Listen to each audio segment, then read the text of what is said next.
Hi friends, நான் உங்கள் அனிமா தமிழச்சி. உங்களுக்கு அனைவருக்கும் காலை வணக்கம். இப்போ நம்ம காலையில் என்ன உங்கள்கிட்ட ஷேர் பண்ணிக்க போகிறேன்னா, நான் வந்துட்டு அது வந்து ஒரு பிரிஞ்சி சாதனம் சொல்லலாம். ஆனால் நான் வந்து அதுக்கு பேர்லாம் வைக்கல. ஏதோ எனக்கு தோன்றதெல்லாம் போட்டு நான் இப்போ ஒரு ரைஸ் ஒன்று செய்ய போகிறேன். தாளிச்ச ரைஸு, மீல் மேக்கரு, அடுத்தது என்னென்ன இருக்குது அப்படின்றது. கொண்டைக்கடலை, அந்த கொண்டைக்கடலை வந்து நான் வந்து இது போட்டு வச்சுருக்கேன் பாருங்கள். இந்த கொண்டைக்கடலை வந்து முளை விட்டு வச்சுருக்கு, ரொம்ப நல்லா இருக்குது. இதை போட்டு மீல் மேக்கர் போட்டு ஒரு ரைஸ் ஒன்று தாளிக்கலாம். புதினா, இஞ்சி, பூண்டு இதெல்லாம் போட்டு தாளிக்கலாம். வாங்க ஷேர் பண்ணிக்கலாம் வீடியோவில். அதுக்கு முன்னாடி இன்னொன்று பார்க்கலாங்களா? இப்போ வந்து நம்ம வந்து புதினா வாங்கி வச்சோம்னா வந்து புதினா, கருவேப்பிலை, கொத்தமல்லி இது 3 போட்டு மிக்சிங் பண்ணிவிட்டு நம்ம இதெல்லாம் வந்து உடம்புக்கு நல்லது நம்ம எடுத்துக்க மாட்டோம். நம்ம பெரியவங்க இப்போ நம்ம ஏற்றுக்கிட்டு சாப்பிட்டாலும் குழந்தைங்கள்லாம் வந்து சாப்பிட மாட்டாங்க. அதனால நான் என்ன பண்ணியிருக்கேன், இந்த மாதிரி வந்துட்டு இந்த அச்சியில் வந்து ஊற்றி வச்சுருக்கேன். அதாவது அந்த மசாலாவை அரைச்சி நான் வந்து இது புதினா, கொத்தமல்லி, கருவேப்பிலை இது 3த்தையும் போட்டு அரைச்சிட்டு நான் இந்த மாதிரி எடுத்து வச்சுட்டேன். இது எல்லா ரைஸ்க்குமே நம்ம யூஸ் பண்ணிக்கலாம். ரொம்ப நல்லது, உடம்புக்கு ரொம்ப நல்லது, நம்ம யூஸ் பண்ணிக்கலாம். அது மாதிரி வந்து இது பாருங்கள், ஃப்ரிட்ஜ் இந்த மாதிரி முட்டை ஷேப்பில் வந்து எனக்கு வந்துட்டு இந்த விழுதை வந்து நான் ரெடி பண்ணி வச்சுக்கிட்டேன். இது ஒரு டிப்ஸ். இந்த டிப்ஸையும் நீங்கள் எடுத்துக்கோங்க. உங்களுக்கு எல்லாருக்குமே இது முக்கியமாக தேவைப்படும். ஓகேங்களா? ஏன்னா நம்ம வந்து புதினா வந்து அழிகிறது, கொத்தமல்லி அழிகிறது இல்லை. நம்ம வந்து ரொம்ப நாள் வச்சு ஸ்டோர் பண்ண முடியல. அதனால இந்த மாதிரி நம்ம வச்சுக்கிட்டோம்னா எப்போ வேணாலும் நம்ம எடுத்து ஸ்டோர் பண்ணிக்கலாம். ஓகேங்களா? இது ஒன்று. ரெண்டாவது இது என்னன்னு பார்த்தீங்கன்னா தக்காளி. இது வந்து ஏன் இந்த மாதிரி நான் வச்சுருக்கேன்னா, ஃப்ரீசரில் வச்சுருக்கேன் தக்காளியை. இது வந்துட்டு இது பாருங்க,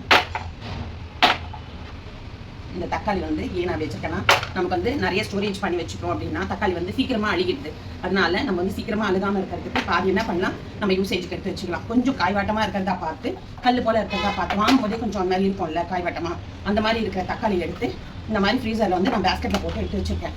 இது ஏன்னா நான் வந்து அந்த தக்காளி ஃபுல்லாகவே காலியானோடனே இந்த தக்காளியிலேருந்து எடுத்து சமைச்சிப்பேன். இது ஏன்னா நம்மளுக்கு வந்து சேவ் பண்ணி வைக்கிறதுக்கு ஃப்ரீசரில் வச்சுப்பேன். இது மாதிரி நிறைய தக்காளி கம்மி விலையில் இருக்கும்போது வாங்கிட்டு நீங்கள் இந்த மாதிரி வச்சுக்கிட்டிங்கன்னா உங்களுக்கு வந்து நல்ல யூஸ்ஃபுல்லாக இருக்கும். தக்காளி இந்த மாதிரி வச்சுருக்கேன்னா ஃப்ரீசரில் இதாங்க. இது இப்படி எடுத்து கொஞ்சம் நேரம் தண்ணியில் போட்டு வச்சோடனே உங்களுக்கு நார்மலாக தக்காளி ஆகிடும். கட் பண்ணியெல்லாம் சாப்பிட வேணாம். இதை நீங்கள் தண்ணியில் போட்டாலே என்ன ஆகிடும், ரொம்ப ஒரு மாதிரி மெத்துன்னு இருக்கும், மென்மையாக இருக்கும். அதை அப்படியே கையிலேயே பிசைஞ்சு நீங்கள் நம்ம குழம்புக்கு போட்டுடலாம்.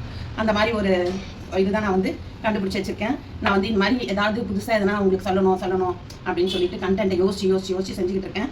அதனால எனக்கு கொஞ்சம் சப்போர்ட் பண்ணுங்கள். இன்னும் என்னை வந்து ஊக்குவீங்க. அப்போ தான் வந்து என்னால் எல்லாத்தையும் யோசித்து செய்ய முடியும். நான் நிறைய யோசிப்பேன், என்ன பண்ணலாம், மக்களுக்கு நிறையா நல்லது நம்மளால் முடிஞ்ச டிப்ஸை சொல்லணும், எல்லாரும் பயனடையணும் அப்படின்னு சொல்லிட்டு. அதில் ஒன்று தான் வந்து இந்த 3 சேர்த்து நம்ம கிட்ட போகாமல் இருக்கிறதுக்கு சேஃபாக நான் இந்த மாதிரி போட்டு வச்சுருக்கேன். அடுத்து வந்து இந்த மாதிரி தக்காளி வந்து இது பாருங்க, சூப்பராக இருக்குது. நம்மளுக்கு கட் பண்ணுற வேலை கிடையாது. இதை எடுத்து தண்ணியில் போட்டோம்னா நல்ல குழப்பம் ஒரு மாதிரி நல்லா இதுவாக இருக்கும். அதை எடுத்து நம்ம அப்படியே பிசைஞ்சு நம்ம போட்டு விட்டுலாம். ஓகேங்களா? இது ஒரு டிப்ஸு. அடுத்தது உங்களுக்கு சொன்னேன்ல, மாங்காய் வந்து சீசன் அப்போ மாங்காய் வாங்கிட்டா வந்து நம்ம வந்து எப்படி அதை வந்து நம்ம எப்பவுமே மாங்காய் சாப்பிடணும் அப்படின்னா நம்ம மாங்காய் சாப்பிட்ற மாதிரி அந்த ஸ்மெல்லாவது நம்மளுக்கு கிடைக்கணும்ல. அது பாருங்களா, இந்த நிறைய ஃப்ளஷோட வந்து இந்த மாதிரி நம்ம கட் பண்ணிட்டு மாங்காவை எடுத்து நம்ம ஃப்ரீசரில் எடுத்து வச்சுக்கிட்டோம்னா நம்மளுக்கு இதுவும் வந்து நம்மளுக்கு யூஸ் ஆகும். சாம்பார் வச்சுக்கலாம், மீன் குழம்பு வச்சுக்கலாம், நெத்திலி குழம்பு வச்சுக்கலாம். அதுக்காக இந்த மாங்காய் வந்து இது பண்ணிக்கலாம். இன்னொன்று மாங்காய் பச்சடியும் செஞ்சுக்கலாம். வெல்லம் போட்டு மாங்காய் பச்சடியும் செஞ்சுக்கலாம்.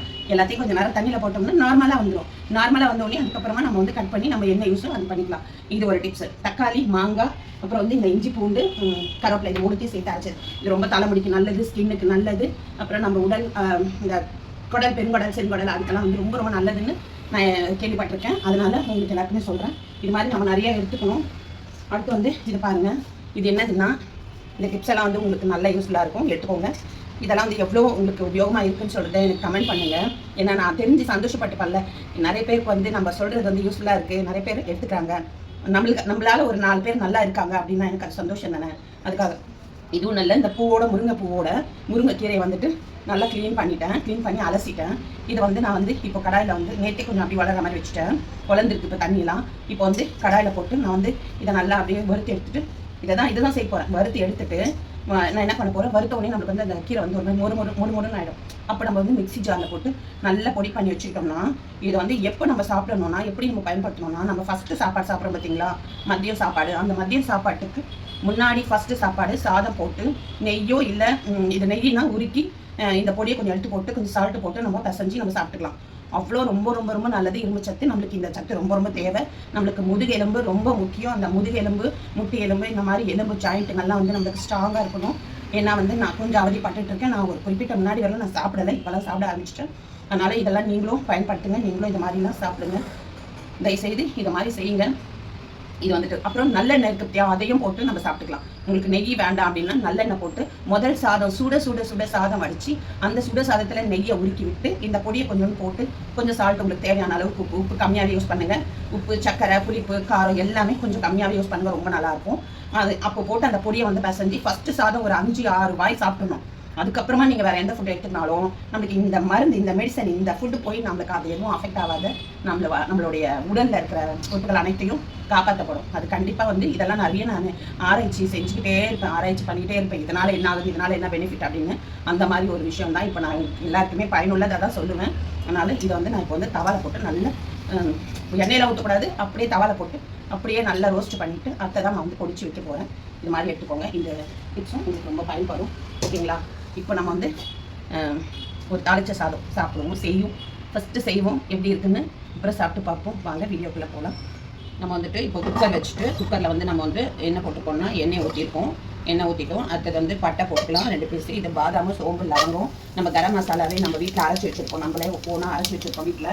அதை தான் வந்து நம்ம பயன்படுத்த போகிறோம். கரம் மசாலாவில் எல்லாமே போட்டுட்டேன்.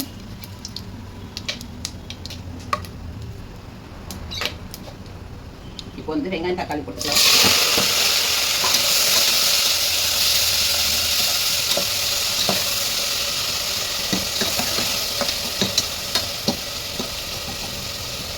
வெங்காயம், தக்காளி போட்டுக்கலாம்.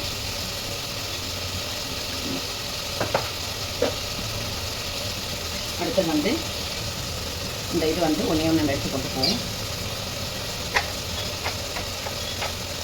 இது பார்த்தீங்களா, அழகாக நம்மளுக்கு வந்துட்டு தெரியுதா?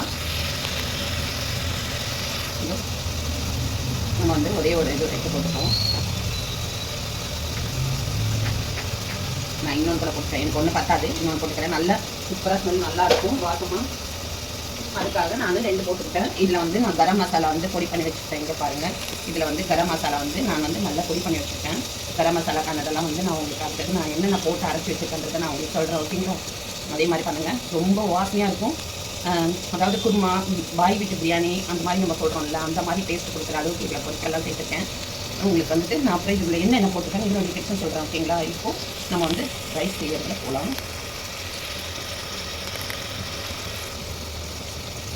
நான் அரைச்சி வச்ச இந்த கரம் மசாலாவை கொஞ்சம் போட்டுக்கலாம்.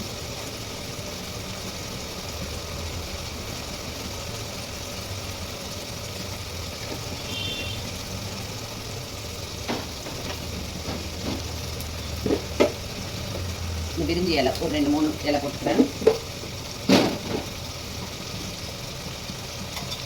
ஒரே ஒரு இந்த குட்டி கரண்டி பார்த்தீங்களா, இதில் வந்து ஸ்பூன் மாதிரி தான் இருக்கும். இதில் வந்து ஒரு 2 ஸ்பூனும் நான் வந்து நெய் ஊற்றிக்கிறேன், ஆவி நெய். ஏன் நான் இதில் போட்டுட்டேன்னா இதனுடைய நெய்யும் கேளுங்க. அதேமாதிரியே நான் வந்து இந்த டப்பாவில், சில்வர் டப்பாவில் ஊற்றி வச்சுருக்கேன். அப்படின்னா நெய் வந்து பாருங்கள், நெய்யே இதில் நான் ஊற்றி வச்சுட்டேன்னா இது வந்து நம்ம வந்து இந்த பிளாஸ்டிக்கில் தான், ஆவின் பாட்டில் தான் வருது, பிளாஸ்டிக்கில் தான் வருது நெய். நான் ஏன் இதில் ஊற்றி வச்சுக்கிட்டேன்னா, இதில் ஊற்றிட்டோம்னா நம்மளுக்கு வந்து கெட்டி ஆகிடுச்சுன்னா, கட்டியாகத்தில் நெய் அந்த மாதிரி இருக்கும்போது எனக்கு உடுக்கிறதுக்கு ஈஸியாக இருக்கும். அதனால் லைட்டாக ஹீட் பண்ணணும் அப்படின்னா இதை அப்படியே கேஸில் லைட்டாக வச்சுட்டு எடுத்து நான் ஹீட் பண்ணிப்பேன். இப்போ நம்ம ஒரு சாப்பாட்டுக்கு ரொம்ப அர்ஜென்ட்டாக ஒரு சாப்பாட்டுக்கு கூட சாப்பிடணும் அப்படின்னும் போது நான் வந்து இதை உருக்கி தான் நம்ம எல்லாருமே சாப்பிடணும். இதை வந்து லைட்டாக அந்த கேஸில் வச்சுட்டு நான் உரிக்கிறோம், எடுத்து அப்படியே ஊற்றி நம்ம சாப்பிட்டு போகலாம். நம்மளுக்கு ஈஸியான மெத்தட்லாம் நிறைய விஷயம் இருக்குது. அதெல்லாத்தையும் யோசிச்சு நான் உங்களுக்கு சொல்கிறேன். ஓகேங்களா? வாங்க, இப்போ வந்துட்டு நம்ம கரம் மசாலாவும் போட்டாச்சு. நமக்கு இதில் தேவையான வெங்காயம், தக்காளி, அந்த இது கொண்டு வாசனை செம்மையாக வருது. இந்த வதக்கும் போதே என்ன ஒரு வாசனை இருக்குங்களா, அப்படின்னு மனமாக இருக்குது. இதுதான் நமக்கு தேவை. அடுத்து வந்து இதில் வேறு என்ன சேர்க்க போகிறோம்னா இந்த கொண்டைக்கடலை வந்து சேர்த்துக்கலாம்.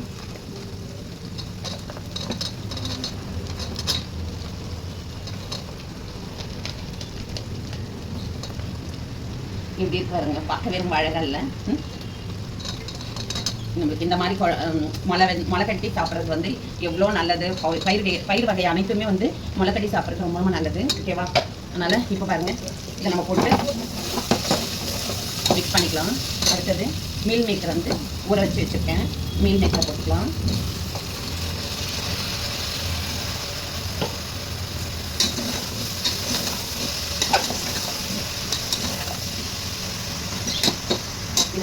போகிறோம். அடுத்தது கொஞ்சம் மஞ்சள் தூள் போட்டுக்கலாம். மஞ்சள் தூள் வந்து ஓகேங்களா.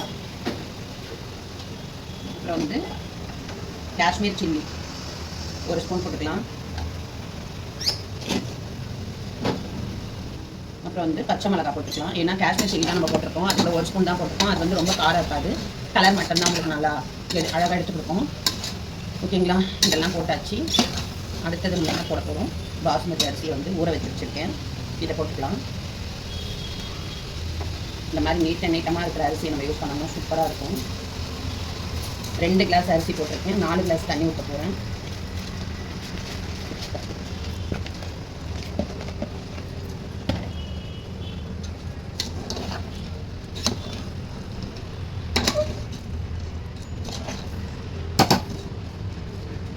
ஓகேங்களா, 4 கிளாஸ் தண்ணியில் 1 கிளாஸ் தண்ணி ஊற்றியாச்சு. இதில் வந்துட்டு 1 கிளாஸ் ஊற்றிட்டேன். ரெண்டாவது வந்து இதில் வந்து 3 கிளாஸ் வச்சுருக்கேன். 3 கிளாஸ்க்கு அப்புறமா ஒரு 1/4 கிளாஸ் போட்டிருக்கேன். எதுக்குன்னா அந்த மீல் மேக்கரும் அந்த கொண்டைக்கடலையும் வேகிறதுக்காக ஒரு 1/4 கிளாஸ் எக்ஸ்ட்ரா ஊற்றிருக்கேன். ஓகேவா, 4.25 கிளாஸ்.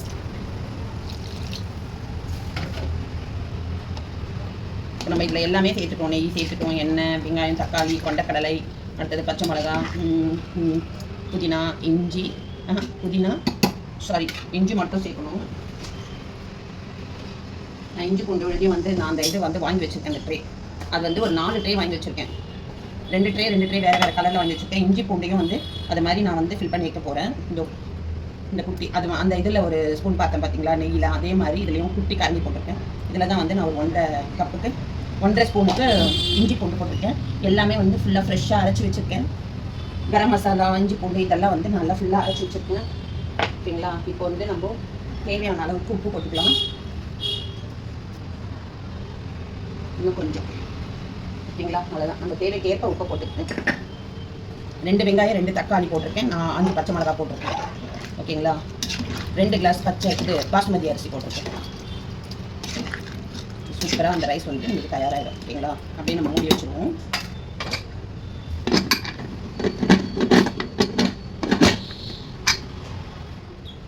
இன்னொன்று, இது மாதிரி தான் நான் வந்து எண்ணெய் வந்து டேக் பண்ணிவிட்டு நம்ம வந்து இந்த ப்ரெஷ்ஷில் வந்துட்டு நம்ம தோசை தவாவை தடவிட்டு அதுக்கப்புறமா நம்ம தோசை ஊற்றணும்னா சூப்பராக இருக்குது. வாங்க பாருங்கள். இது வந்துட்டு நம்ம இந்த மாதிரி வச்சுட்டு நல்லா ஃபுல்லாக தேய்ச்சி விட்டுறணும். எண்ணெயை தொட்டு இந்த மாதிரி நம்ம நல்லா தேய்ச்சிட்டோம்னா சூப்பராக சாஃப்டாக வரும் தோசை. மதிய லஞ்சு அது அந்த ரைஸ் வந்து தாளிச்சு நல்லா பிரிஞ்சு சாதம், அது எப்படி வேணால் வச்சுக்கலாம். மீல் மேக்கர் ரைஸு, பிரிஞ்சி சாதம், அந்த மாதிரி எது வேணால் வச்சுக்கலாம். அந்த மாதிரி வருது. அது வந்து லஞ்சு. இப்போ வந்து நம்ம பிரேக்ஃபாஸ்ட்டுக்கு வந்து தோசை.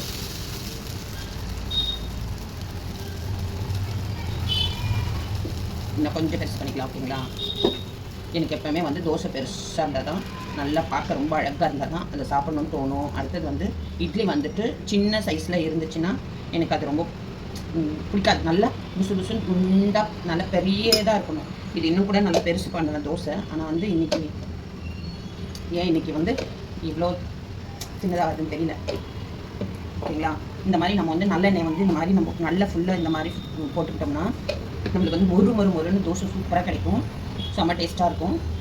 எனக்கு தோசை தவாவே பாருங்கள் பெருசாக வச்சுருப்பேன். அதுக்கு மேலே இந்த பெரிய தோசை செய்யணுன்ட்டு எனக்கு. இப்போ வந்துட்டு நம்ம வந்து குக்கரை திறந்துட்டு நம்ம வந்து அப்படியே மீல் மேக்கர்லாம் ஃபுல்லாக அப்படியே மேலே வந்திருக்கு.